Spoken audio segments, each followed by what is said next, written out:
네, 6월 4일 목요일 정례 브리핑 시작하겠습니다. 장관께서는 오전에 제12회 방위산업발전협의회에 참석 중이고 오후에 국방창업경진대회 출신 창업인 간담회를 주관합니다. 그리고 오늘 밤 캐나다 국방장관과 공조통화를 합니다. 차관께서는 정부 드론 대드론 통합 TF 최종 보고회의에 참석 중입니다. 오늘 제공해드릴 자료는 7건입니다.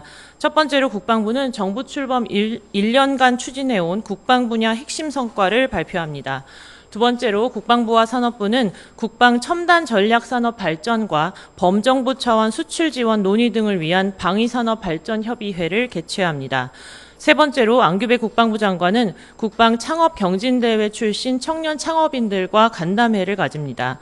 네 번째로 안규배 국방부 장관은 데이비드 맥긴티 캐나다 국방장관과 공조통화를 실시합니다. 다섯 번째로 합참은 합동지휘통제 통신발전 세미나를 개최합니다. 여섯 번째로 주일석 해병대 사령관은 미국 워싱턴 DC를 방문해서 한미 해병대 군사교류 방안 등을 논의합니다.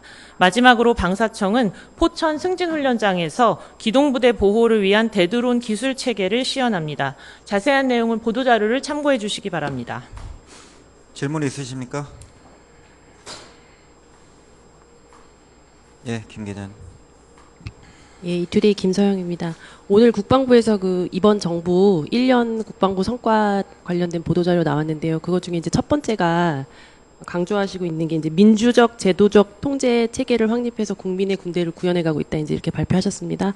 근데 이제 군 수사기관 전반을 지휘 감독하고 그다음에 사건 처리 기준이랑 방향을 설정하는 지금 법무관리관 자체가 7개월째 공석인 걸로 알고 있는데 이런 절차적인 정당성이 확보되지 않은 상태에서 민주적이고 체계적인 제도적인 뭐 그런 그게 확립됐다고 볼 수 있는지 궁금합니다. 어떤 정당한 절차적 정당성을 말씀하시는 거죠?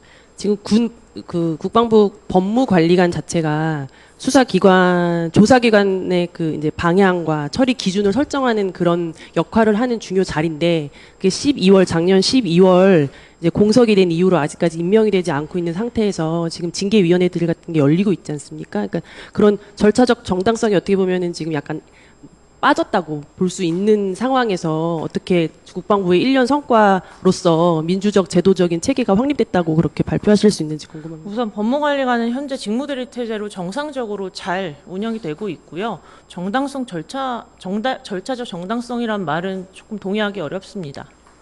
직무대리 체제라는 게 뭐 어쩔 수 없으니까 지금 피치 못해서 사실 운영이 되고 있는 거고, 그렇게 따지면은 직무대리 그 법무관리관 자체를 뭐 임명해야 될 필요성이 없는 것 같고, 직무대리로서 다 그 기능을 할 수 있다면, 그러니까 그런 부분들은 지금 피치 못한 사정에서 직무대리가 운영하는 거지 사실상은 법무관리관이 임명이 돼야 되는 게 맞지 않습니까? 근데 그 부분이 지금 그렇게 말씀하시는 거는 법무관리관 직무대리를 포함해서 열심히 일하고 있는 공무원과 현역들에 대한 조금 평가절하 같고요.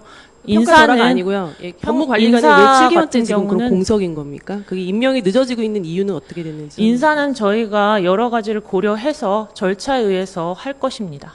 이게 상대적으로 지연되고 있는 상황에서 이제 국방부가 1년 성과로서 민주적이고 제도적인 어떤 체계가 확립됐다 이렇게 발표하시는 것이 절차적인 어떤 정당성을 다 확보되지 않은 상황에서 그렇게 성과라고 발표하시는 게 조금 모순된다는 지적을 드리는 겁니다.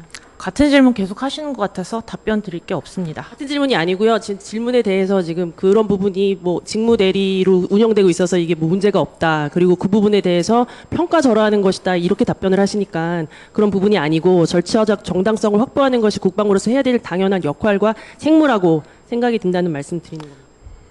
다음 질문 받겠습니다. 다른 질문 하나 더 드리겠습니다. 이번에 핵 협의 관련해서 실무 협의가 있었는데요. 혹시 핵 연료를 미국으로부터 이제 공급받는 그 과정에서 이번 논의 과정에서 좀 진전된 상황이 있는지 좀 설명 부탁드립니다.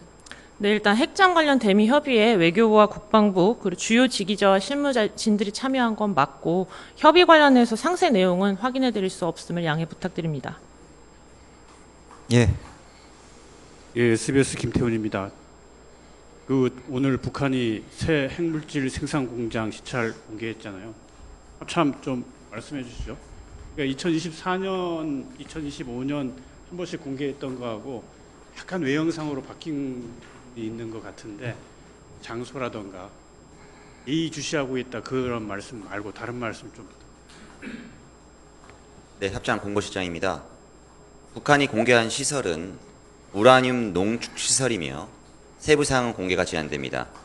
한미 정보당국은 긴밀한 공조하에 북한 핵시설 관련 동향을 지속 추적 감시하고 있습니다. 이게 좀 이전 거하고 달라졌죠. 세부 사항 공개가 제한됩니다. 위치. 네, 세부 사항은 공개가 제한됩니다. 앞서 말씀드린 거로 가름하겠습니다.